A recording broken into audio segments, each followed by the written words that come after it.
One innocent invitation led to one of the most infamous crimes in American history. Before diving deeper, remember, in our previous parts we uncovered how Albert Fish's life began in tragedy and torment.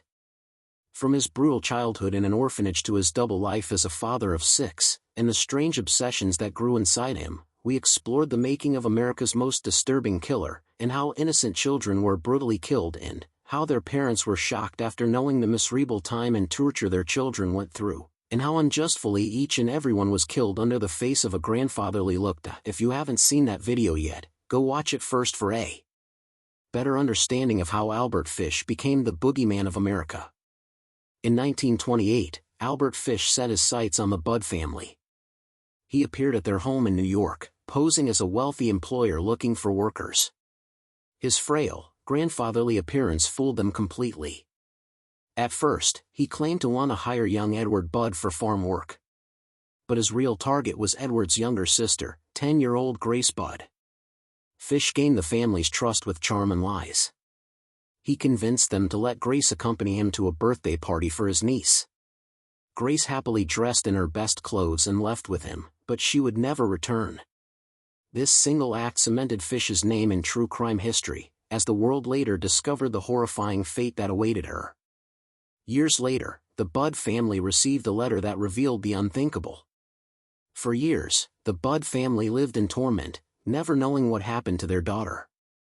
Then, in 1934, Albert Fish sent them a letter that shocked even seasoned investigators. Written in his shaky hand, the letter described how he had killed and cannibalized Grace Budd. His words were so graphic and disturbing that parts of the letter were never made public.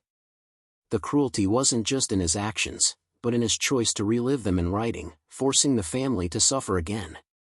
This letter, however, would ultimately seal his fate. Detectives traced the stationery and envelope back to Fish, leading to his long-awaited arrest.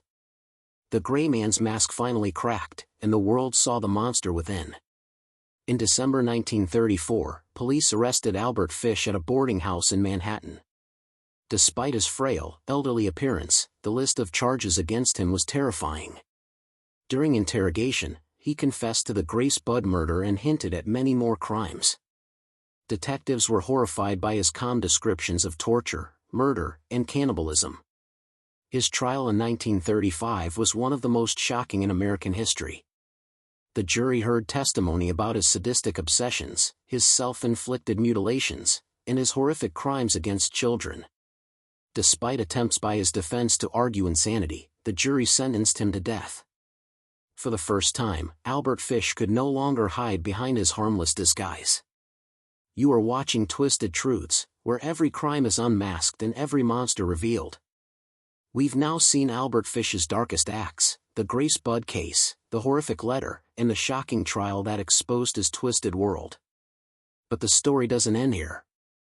High voltage: how did the execution of Albert Fish unfold? And why did some believe he welcomed the electric chair?